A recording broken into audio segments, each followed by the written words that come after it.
So I wanted to do a video, as promised, on the macrobiotic diet, the Back to Eden diet, the toxicless diet by Jethro Kloss, and even to an extent the Mediterranean diet and the Okinawan diet. These are all somewhat essentially the same diets, okay? And these diets basically promote the same things promoted by the Blue Zones diets. And I'm going to explain how you might want to alter them a little bit to make them a little bit better. But okay, so how it works is these diets promote a legume and whole grain centered diet. So it's based in beans, peas, lentils, and whole grains like oats, barley, whole wheat, things of this nature. Mostly oats, barley, and in the case of the Okinawan diet, sweet potatoes, okay, and vegetables.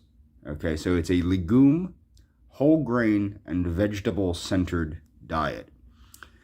This is what promotes longevity. We know this. Now, some of these diets, such as the Okinawan diet and the not the toxicless diet by Paul Bragg, but how it was interpreted by Jack LaLanne, do allow for a variety of lean protein foods, okay, such as fish or lean meat. So the way that you would alter these diets to better suit longevity would be to now before I start this, I want to be sure people understand I'm not a dietitian, I'm not a doctor, I'm not a nurse practitioner, not a registered nurse. Nothing like that. I have no credentials except for my previous education in personal training. But this is not a video for dietary or medical advice. If you have an issue with your diet or with any type of medical condition, seek the advice of a dietitian, a nutritionist, or a physician, nurse practitioner, etc. But the way to improve these diets, I think, is to increase the protein a little bit, or at the very least, begin to supplement with branched chain amino acids like leucine and, leucine primarily, but also the isoleucine and valine. But my point is this would be a way to improve the protein profile of the diet, but also you should be getting a decent protein profile with the legumes and the whole grains. Another way to improve the diet is to, as the Mediterranean diet promotes, eat more healthy fats. One of the things that I discovered was that my good cholesterol was borderline too low. Even with a relatively high-fat diet, at about 30% fat, my good cholesterol was almost too low. It was right there at the border of almost too low.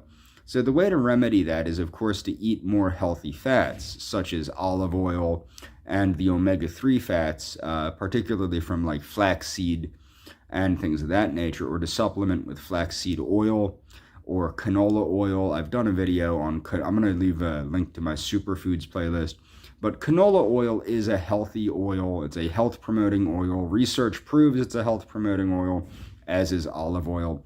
But what makes canola oil special is the omega-3 fatty acids and the omega-3, omega-6, and omega-9 fatty acid profile in canola oil, which makes it healthy. You should never eat superheated oils, and you should never eat rancid oils. But other than that, there are a lot of health benefits to things like corn oil, canola oil, olive oil. These things are healthy fats. Don't believe the hype. Look at the research instead of the hype. So that's a couple ways to improve these diets. Another way is to look at the total lifestyle, the Blue Zones type lifestyle. So you want to engage in physical exercise a little bit every day or a lot every now and then. But to me, it seems better to engage in a little bit every day than a lot sporadically. Because when you do a lot 3 times a week, sometimes you don't do a lot 3 times a week. Sometimes you don't want to go, and then you miss a week, or you miss a month, or you miss 2 months. And then you're back to, not going to the gym or not exercising in any. So it's always good. I do moderate exercise every day and vigorous exercise 3 to 5 times a week.